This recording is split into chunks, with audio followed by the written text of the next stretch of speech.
Bueno, arratsaldean Euskaltzaindiari eskerrak emon nahi dizkiote bai, eta baita ere, bueno, hemen egotiarren, aukera hori motiarren, ezta? Bueno, ni ingeniaria naiz, eta berez, nahiko praktikoa eta estandarra izango naizela ikusiko duzue, Da, bueno, nire hitzaldia, makina erreminta sektorean, euskararen normalizazioaren, erronkak, ibilitako ibilbidea edo uztartutako ibilbidea eta gerorako erronkak ikusten ditugunak horri buruz izango da. Eta, baldin, hona nator, ez dakit mikrofona, entzuten da hemen mugiko banez, eta entzuten da, Naiz hau pixkan Bueno, ni benetan ordezkatzen dut Danobat Group taldea. Ez dakit ezagutzen duzuen Danobat Group taldea. Danobat Group taldea da makina herramienta sektorean dabien enpresa esanguratsu bat, behintzat Euskal Herri mailan, baina baita ere atzerrian eta mundu globalizatu honetan. Gabiltza hitz egiten hemen sektore oso globalizatu, oso lehiakor batena. Danobat Group urte asko daramatza aktibidade honetan. Jakingo duzuenez, makina herramientak ekoizten ditugu, diseinatu, ekoitzi eta saldu mundu guztien zehar. 13 fabrikazio planta edo lantegi dauzkagu, barreiatuta mundutik zehar, baina egoitza nagusia Elgoibarren daukagu, Elgoibarren eta Bergara inguruan, ezta? Sektore globalizatua, lehiakorra benetan, baina, Euskal Herrian kokatuta eta Euskal Herriarekiko eta Euskal Kulturarekiko beti atxikimendu berezi batekin eta nolabaiteko sentiberatasun batekin, ez? Eta horregaitzik, abiatu ginen oindala 20 urte, euskarari bultzada egoki bat emoteko edo behar merezi zuen lekua edo emateko, oindala 20 urte hasi ginen euskara planekin eta euskara politika berriekin, ez? Eta orduan, ikusten duguna da, gure erronka euskararen erronka nagusi bezala esango genuke, gure erronka euskararen erronka dela errekuperatu galdutako eremuak eta saiatu bide berriak jorratzen eta lur eremu edo landa eremu berriak bilatzen euskara presentzia izan dezan eta alba da hegemonia, ezta? Eta, hau dena, Elisabetek ere aipatu du, baina hau dena euskara autu baten egin beharko da eta euskara batua da gure autua eta gure apustua, eta hori argi eta garbi ikusten dugu. Ez bada euskara batua izango, beste hizkuntza bat izango da gure kasuan.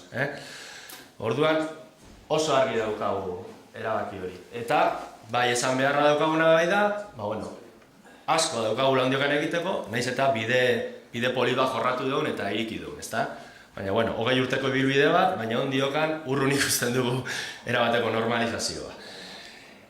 Dena den, 20 urte honek eskarmentu bat eman digute eta erakutsi digute, gure kasuan, beti egon da hor dialektika bezala dago bat estatus eta korpusaren mailan, ze da lehenego, ze geroago, korpusa behar den erabilera sustatzeko, guk hartu dugun autua edo bidea, edo irikitako bidea izan da erabilera nagusitziana. Lehentasun erabilerari eman diogu. Erabiltzeko premia nolabait zabaltzia eta edatzia, behar hori sortzia. Eta gero, hortik aurrera etorri izan dira korpus mailan egindeko lanak. Asko izan dira, eta horrentxe dakutziko izkizuet. Orduan, korpusa eta estatusa aipatua, bai egin duguna da, nolabait aurkezpen hau banatu bi arlo nagusi horietan, ezta? Orduan, hemendik aurrera adieraziko ditut alde batetik korpusan egindako lanak eta ikusten ditugun erronka baita ere korpusaren inguruan. Eta gero ja estatusera pasatuko gara eta berdina. Jorratutako bidea pixka eta adierazi eta zer erronka ikusten ditugun. Korpusaren ingurako erronka, produktu esanguratsu bezala, gure lantegitik urtetako produktu esanguratsu bezala esango duen hiztegi tekniko bat izan zela. Lehenengo hasiak hiztegienak erein ziren 1974 urtean. Oindala 20 urte, baina askoz gehiago, ezta? Baina, oindala 20 urte, abia puntu bezala hasi hori hartuta, sortu zen ja hiztegi tekniko bat, etengabe ari gara ahazten, gaur egun 3000 termino baino gehiago daute, eta etengabe ari gara egun geratzen. Jakin ezazuela bebai, hiztegi hauek gure, ez dakit, Euskaltzaindiaren esango dira bezala eman da zabaltzazu, guria borondate horrekin egiten dugu, gaur egun eskuragarri dago mundu guztien dako, online oki dezakezue bai hiztegi hau, PDF-eran edo baita ere konsultak online bertan momentuan egiteko, eta, produktu bat oso harro gauden produktu badela, ezta? Baina, bai izan ditugu hemen ere, baita ere, oztopo batzuk, oztopo edo nahasmenduak, ezin egonak edo gure uste batzuk gainditu behar izateko, ez? Alde batetik, nola aurkitu ordain egokiak kasu askotan, ezta? Gazteleratik edo beste inglesetik edo beste hizkuntza batutatik datozen hitzetak. Ba hor, sormen askotan sormenetik jo behar izan dugu edo baita ere euskalkietatik, ez? Batipa Debabarrena, Debagoien inguru nahiko industriala izan da, gure baiarotatik, sortzen ziren hitzetatik. Eta bestalde, Elisabetek ere aipatu du aldez aurretik, baina anglo hizkera ere, nolabait nagusitzen ari da, sektore oso dinamikoa, eta arlo juridikoan ingles hartzen ari bada landa edo lurra, imagina ezazue industri sektorean, ezta? Da, horri pini dugu esaldi bat, ez? Pixkate, streaming, online, mila hitz, nolabait, erabaki batzuk hartu behar direla irizpide mailan eta terminologia mailan, ezta? Bada hori erronka daude jarraitzeko. Beste, sortutako beste lan bat edo ekarpen bat izan da eskuliburu tekniko bat. Eskuliburu tekniko referentzial bat uste dugu egin dugula, lantegi arloan edo tailer mailako gidaliburu bat bezala izango litzake, trigonometria, neurrien konbertsioak, prozedurak, marrazketa arauak eta horredanak, uztartu ditugu liburu nahiko mardul baten, bigarren argitalpena izan dugula. Ezaten du mardula, 207 orrialde dituelako, ezta? Baina, bai ikusten duguna da, hau nolabait bide hori jarraitu egin behar diogu, ekin alako iztegi tekniko gehiago egiten, arlo bakarra industri sektorean ez da tailerrekoa edo lantegikoa edo mekanizazioa, beste 11 arlo daude, eta, bai eskertuko genuke beste sektore batzutatik edo beste gune batzutatik bere halakoak sortzea, beste hizkuntza nagusiak edo sortu izan dituzten bezala, ezta? Baita ere, beste erronka bat ikusten duguna guk egindako lana edo guk egindako ekarpena ere baita ere, makina erreminta sektorean ikusten dugu beste sektore batzuk, industrin edo ekonomia edo beste aktibidade batzutan ere egiten ari dira lana juridikoak eta hor, eta ikusten dugu hor bide interesgarri bat izango litzakela jorratzea nolabait hiztegi terminologiko guztien bateratze hori, ez? Hor euskal termizalek eredu bat edo plataforma egokia horretarako. Eta, azken erronka bezala esango genuke korpusaren inguruan, lehen aipatutakoa, baina edapena zabalkundea edozein hiritarren esku ustea egindako lan guzti hori, ezta? Edozeinek erabilia izan dezan, ordu askotako lana, ezta? Eta, pasa gaitezen orduan, estatusaren inguruko erronketara. Hemen aipatuko nituzke, korpusa ikusten duzue, Danobat Groupek naiz eta lehentasun agian erabilerari eman dion, ikusten da korpusean ere lan asko egin dela, ezta? Baina gatozen esan bezala estatusera, ezta? Hemen ikusten ditugu erronka egindako lanak, baina baita ere erronkekin oso lotua daudenak. Alde batetik, ikusten dugu biztaratu egin behar dela, 5 minutu geratzen zaizkit, ezta? Bale. Alde batetik biztaratzea, paisaia linguistikoa esango genuke euskerazkoa izan behar, kartelgintza, errotulazioa, bai? Eta ez bakarrik fizikoa, baita ere virtuala, ordenagailuetan, informazio sistemak, programak, softwarea, eta hori dana, uste dugu euskeratuta egon behar dela eta eskuragarri jarri euskeraz izateko. Eta beti, Elisabetek ere aipatu du, beti era berdinean, hau da, hizkuntza arautu baten, nolabait erro dadin eta gero erabilera sustatu dadin, hizkuntza sustrai horretatik abiatuta. Bestalde, ikasketak, prestaketa. Uste dugu, Danobat Groupek alegin berezi bat eitzen du prestaketarako, formakuntzarako, jendeak, maila desberdinetan euskeraz ikasi dezan, edo euskeraz treba dezan, edo maila hobea lortu dezan, baina baita ere ikusten dugu hor erronka badagoela lanbide heziketan.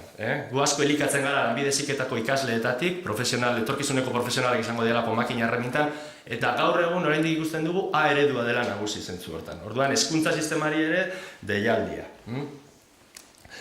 Beste erronka bat, erabiliz ikasi, erabilpenaren erronka, hau da, erabilpena nola sustatu, nola emon prestigioa baina erabilpenaren bitartez. Hemen aipatuko nituzke, goi mailako zuzendaritzan garrantzia emate euskerari, eta horretarako beintza Danobat Groupen emon dira urratsak, batzar orokorrak neurri handi baten euskeraz egiten dira, aldibereko itzulpen gintzaz, bileretan ere ematen zaio garrantzia euskeraz egiteari, adierazleak neurtzen dira, helburu batzuk finkatzen dira, proiektu teknikoen aurkezpenak ere euskeraz egiten dira kasu askotan, eta horrek dakarrenakin, dala terminologia bat zabaltzea eta edatzea, eta nolabait jendian artean erabilpenaren abiapuntua izatea. Dokumentazioa, planoak euskeraz, informazio sistemak ere, darabiltzagun lizentziak, softwareanak eta horrek beti eduki eskuragarri euskeraz izan ditzan edozein langilek. Eta, bueno, bestalde bai, sortu lur eremu edo arlo berriak euskeraz bere posizionamentu hegemonikoa izan dezan, ezta? Adibidez, Danobatek grupen badaukagu euskera hutsezko kanal bat, behintzat informazio orokorrak nahi duen langileak euskeraz jaso ditzake, eta langileen 9,9% batu da egitasmo hortara. Eta gero bestalde bai, euskera sortzea, edukin berria, ekarpen berria, izango da guretako erronka nagusi bat. Bueno, bukatzen ja, estatusaren inguruko erronkei buruz, euskarari prestigio emoteko, bai ikusten duguna da, beste enpresak edo beste sektore batzutan interesgarria izango litzake, dakusaguna da, enpresa asko makina erreminta sektorean, Danobat Group orain dela 20 urte beltzela daudela, ezta? Abia puntu horretan. Orduan bai gustatuko litzaiguke eurek bultzadatxo hori hartzea, gure bidea, igual agian gure akatzetatik ikasiaz jorra dezaten, ezta? Bai ikuste duguna da beste sektoreko, beste erakunde batzuk, ez bakarrik enpresak, baizik eta klasterrak edo beste elkartak ero, badauketela zer esana hemen, ez? Adibidez, makina erreminta sektorean AFM ere, estatuko klasterra izan da makina erreminta, hasi da bere urratxoak ematen, nolabait bere guk ere bultzatua, baina hasi da bere urratxikiak ematen, kongresuetan euskerari bere bidea zabaltzen, eta baita ere esan beharra, makina erremintaren 2 urteko erakusketan Bilbon egiten dena, Beken egiten den, Barakaldo izango da, ez da? Beken egiten den 2 urtekoan, esango genuke garrantzitsua dela euskerak presentzia izan dezan, da prestigio eskura dezan. Eta hor, Danobat Groupe behintzat egin dago autua, bere kartelgintza guztia eta bere marketing material guztietan behintzat elebitan joan dadin, ez da? Elebitan edo eleirutan. Eta azkenik, bai izango nuke politika publikoak ere garrantzitsua direla, ez? Kasu honetan, bukatzen dut,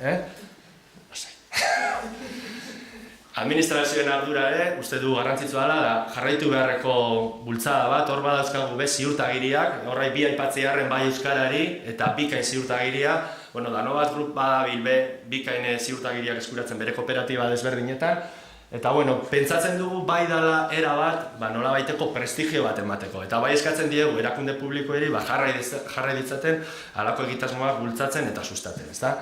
Danobat Groupen behintzat bultzada edo Danobat Groupen laguntza izango duelako. Eta, azkenik bukatzeko, Elisabetek ere aipatu da, mundu dinamiko baten kudeaketa biziadean amalgua izan beharra, dinamikoa, hemen gaude industria arloan gainera, horrentzungo dituzu askotan, Industri 4.0, digitalizazioaren mundua, etengabeko dinamika aldakor baten, euskera egokitu beharra dauka. Eta sortzen ari diran produktu, zerbitzu, negozio eredu berria, teknologia berrietara nolabait malguak eta azkarrak izan gara egokitzen. Baina hori behin nahiko nuke esan, aukera bat izan daitekela bai, euskera bere protagonismoa erdezan, lehenik eta behin bere izan dadin hegemonikoa zentzu hortan, ezta? Da beste barik, esango nukena da, gure ikasketa 20 urtetako ibilbidea, ondiokan asko ikasteko, asko egiteko, baina eskarmentutxo bat badakaula, gure ekarpentxoa egiteko, eta erabileraren apostua izan dela, eta uste dugu egokia izan dela, eta ez luke hau bukatu nahi, eskertu bari bai, guk eukidogun aholkularitza erakundea emun izan dela, asko lagun digula 20 urtetako ibilbide honetan. Horren, Abel da kasu hor, eskerrik asko zuen.